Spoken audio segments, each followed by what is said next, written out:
म चाहिँ जाँदैछु माइती घरको सुत्केरी मसला बोकेर अनि सुत्केरी भाउजू भेट्नको लागि। सो साथीहरू सुत्केरी भेट्न जाने भने सँगै चाहिँ अब सुत्केरीलाई पसिलो पसिलो खानेकुराहरू लगेर जाने भन्ने हुन्छ नि त। अनि म सुत्केरी हुँदाखेरि चाहिँ मलाई यो माइती घरको सुत्केरी मसला जुन नाम पनि माइती घरको मसला भन्न कस्तो प्रिय छ होइन।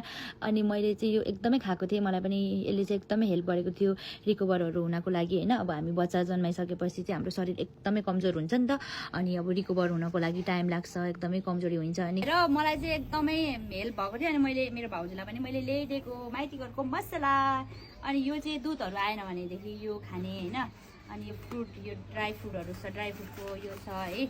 अनि त्यस पछाडि मेन भनेको चाहिँ सुत्केरी मसला मेन खानु भनेको चाहिँ यो के भाउजू चाख्नु त। यो मैले पनि राखेँ एउटा मम्मीले खानु कस्तो छ है, ट्राई गर्नु।